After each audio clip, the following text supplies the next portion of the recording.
what can I do? 'Cause I'm just a sinking ship, and you're just a pair of lips that I've lost in the moment. All I want is for you to come back. Now I'm caught in the middle of life, and I need.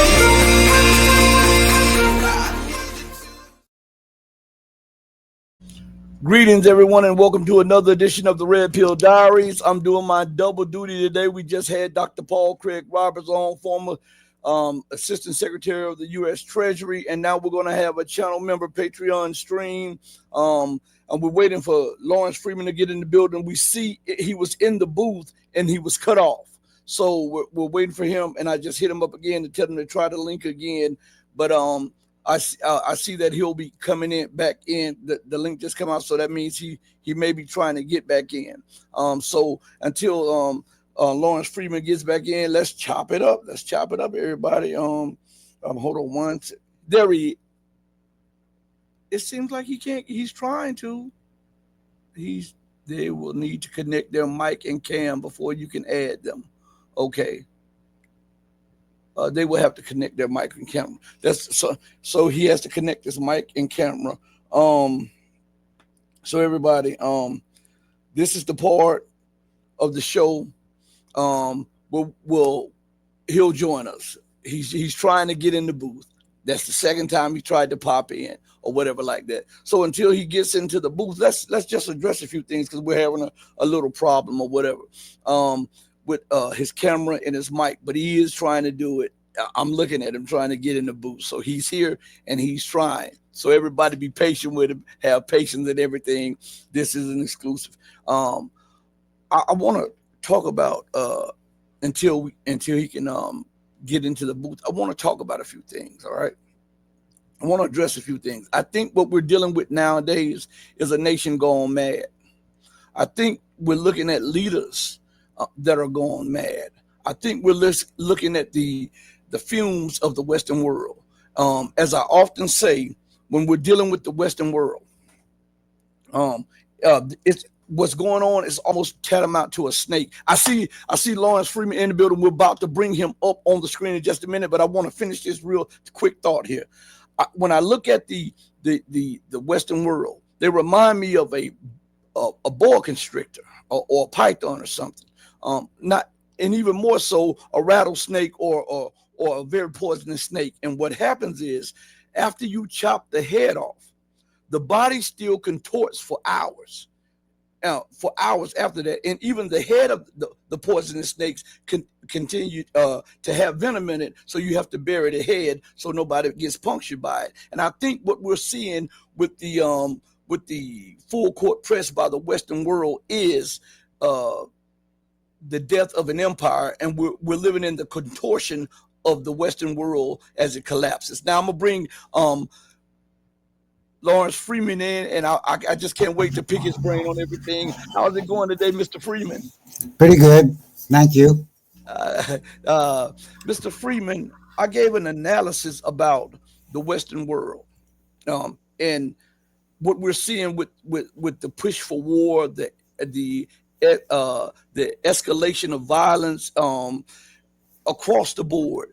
I gave it an analogy of the Western world being like a rattlesnake with a head cut off. The head is still poisonous and venomous, and the snake's body still contorts. Is that an accurate, in your view, is that an accurate representation of the Western world order? We're living in the death before rigor mortis sets in. Thank you very much for this opportunity. And correct, in large part, we're seeing that the Western establishment, if you will, or it used to be called the Anglo-American establishment, the political financial oligarchy. Now, the present name for this is the rules-based international order. And this system, which is an empire-like system of control politically and financially, is now dying. And it's coming apart and it even recognizes this itself. I've been reading over the last few months the Foreign Affairs, which is a magazine of the Council on Foreign Relations, which was set up maybe 1922 by the British as the equivalent of their Royal Institute of International Affairs. So it's Anglo-American at the very highest level. And it is probably the most influential think tank in the United States. It determines governments, who gets picked for cabinets, sometimes who gets picked for presidents. And they are frantic because they see the collapse of their dominance. This shows up in economics and political trade. They are now very afraid that China will become the new model of the world. They already recognize that China is outproducing them in all essential categories of manufacturing, shipbuilding, metals, of course, EVs. If you just put the United States against China. If you put the whole Western alliance, Europe, United States against China, it only leads by a small amount. So they're calling for some kind of reorganization and regrouping of the Western alliance to defeat China. And of course, they're having trouble doing that in any case, but Trump is making it more difficult for them. And we're seeing what would be called a Teutonic shift, because the West is now not in control. They're not out of the picture by any means. And you're seeing a rise of institutions and influence of the global South, which is 85% of the population of the world, 85% of land mass, reserves, rare earth, critical minerals, etc. And they're on the rise. They're not all powerful yet. And financially, you would say they don't have the same strength as some of the Western institutions. But it's a new dynamic. And the dynamic is what we're interested in and what we want to promote and what we want to support. But the West policies are very dangerous. We've seen the potential of increased conflict between the West and Russia over Ukraine. And despite claims of peace throughout the world, there's quite a bit of conflict and a massive amount of suffering. I mean, there's still, according to my last calculations, 692 million people in the world live in poverty. The majority of that, of course, is Africa. But that's unacceptable. That's unacceptable to have human beings, the most precious creature on earth, to be living in poverty. And now we're seeing increased signs of collapse of standard of living in the West, not just the United States, but in Europe as well. And you see what's happening in Europe. They can't even hold on to a government. So all in all, now is the time for all people of goodwill and reason to support changes. We have to set up a new financial system, a new economic just world order, so to speak, a new Bretton Woods, whatever mechanism, institution you want to call it, where the paradigm would be development, not war, not control, but development worldwide and the elimination of poverty worldwide. And that's what we have to fight for while we're seeing the death agony, painful to all of us, of the rules-based order. But they are no longer in control, and I don't know if they'll ever be back in control if they were.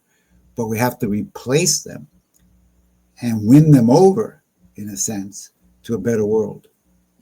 You know, I was looking at it's amazing that you brought up this poverty statistic, and I was looking at some Indian scholars yesterday. They were debating the situation in India, and they were saying that 800 million people are living below the poverty line in India, which is just unbelievable. But do you think that because the West has ruled so completely, that they just took everybody else for granted and used them as pawns, used them as cannon fodder in war, and felt as if they could just take their resources without any ramifications. And now with the rise of the BRICS nations and African nations reaching for independence, do you see this causing a lot of panic in the West, and it's also helping to speed up the decline and fall of the Western world? No question about it that there is an enormous amount of panic, almost desperation, going on among the financial political oligarchy, because they have, up to this point, they have completely controlled presidents since Kennedy, John F. Kennedy. With Trump, they don't completely control him. They partially control him, but he's not completely controlled by him because he came in as an outsider. Mm-hmm. Now, unfortunately, he's not that intelligent on the basic principles of American system and the world politics, but and he finds himself actually falling into the same script as the previous president, who he despises, Biden. But yet he announced now that the CIA is going to conduct covert operations in Venezuela, and he's already shot 4 boats out of the Caribbean. Well, regime change is the script of the rules-based order, and it's what Biden practiced and the previous presidents have practiced. So on some levels, he's just following the script. On other levels, he's not. But because he's not that intelligent, he's not doing things that would be productive for the United States or for the world. And the situation is, look, we can't accept these levels of poverty. The interesting thing, as you brought up, is, of course, the BRICS. Now, the BRICS started out with 5 members. They now have 10 members and 10 partners. So that's 20 countries. And there's more waiting to join. And in Africa, the original part, well, not the original 4, but it was the next one after the 4 was South Africa. And then 2 years ago, Ethiopia and Egypt became members of the BRICS. Well, Ethiopia and Egypt are 2 of the 3 largest nations in Africa. Now you have 10 partners, and 3 of those partners are African nations: Uganda, Algeria, which is the largest landmass country, and Nigeria, which I just came back from in September, which has about 240 million people. So with Nigeria as a partner and Egypt and Ethiopia as members, you've got close to 500 million Africans in the BRICS. And this is very important because it provides, again, an understanding of the strategic shift we have to make. Now, the African nations have certain policies which I support and others which are not so productive, but they have to use this opportunity, as all countries of the global south, to create more agency for themselves in determining what's best for the country. And with the most detrimental aspect of what's been done under colonialism and imperialism, which, by the way, is now almost 6 centuries old. The first, quote, slaves were deported out of Africa, either Angola or Nigeria, around 1422, 1430. And so now it's 2022. So this is 6 centuries, and the African nations are suffering to this day from what's been done to them. And then you see it in the lack of infrastructure, particularly electricity, which is killing them, literally, and rail development. I just spoke at a rail conference in Nigeria recently, and you saw, or may know, Ethiopia announced the inauguration of their Renaissance Dam on September 9th, which is an injection of 5,150 megawatts of power, which in my mind is the biggest single accomplishment for the African continent since the waves of liberation began with Kwame Nkrumah in the late 1950s into the 1960s. So these are positive steps, but they're not sufficient. And we have to promote this in all countries throughout the world so that we have productive economies and people living productive lives with dignity, getting financial pay so they can raise a family. And of course, we know that the African continent is going to be close to 2.5 billion people projected just 25 years from now. I mean, I'll be really old. You'll still be young. But that means 1/4 of the continent are going to be Africans, and they're going to have the biggest labor supply. And the West, if they don't change their stupidity, probably even if they do change it, they're going to be importing, paying for Africans and immigrants to come to the United States because of the labor force in the United States will be shrinking because people don't have as many children because they're very pessimistic about the future. So the world is changing. The question is, can we change it fast enough? Can we avoid war? Can we make improvements in the standard of living of more people? These are all things that people like you and I think about all the time, and that's what I dedicate my life to. I'm going to double back on Africa in just a second, but I want to go down to this Venezuela thing. President Trump has authorized CIA intervention in Venezuela. Plus, they have a armada off the coast of Venezuela. They're bombing boats. When and how is this legal in the eyesight of anybody, especially after all of this so-called Russian meddling in the elections of the United States and all of this, the Chinese so-called meddling in U.S. elections, the so-called Iranian meddling in U.S. elections, and yet openly, Donald Trump says, I have authorized the CIA to go in and to do covert operations to overthrow Maduro. Isn't that meddling in the domestic affairs of a sovereign nation? Absolutely. And if you saw a couple of days ago, there was a meeting of the president of Argentina and President Trump. And President Trump again openly said, well, if we can get you reelected again, I'll give you $20 billion. And if we can't, I'm not giving you a penny. That's intervention. And what you're saying now is, yes, it's open intervention. It's regime change.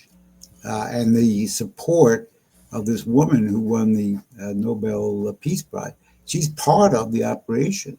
I mean, I'm a man of peace, but you don't have the right to overthrow governments.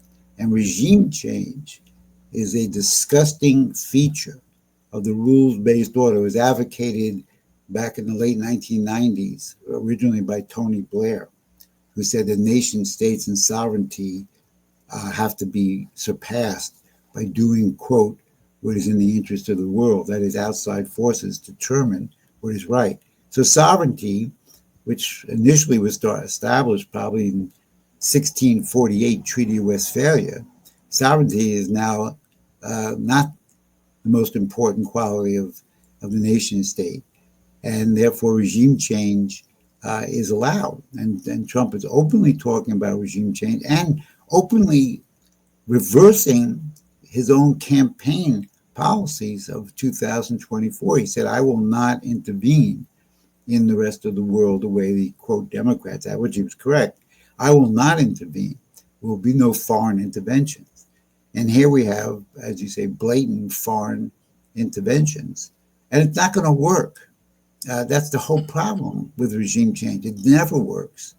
And therefore, it's going to embolden and increase the demands of the global South to be more in control of their nations and of the political economic relations between them and the rest of the world.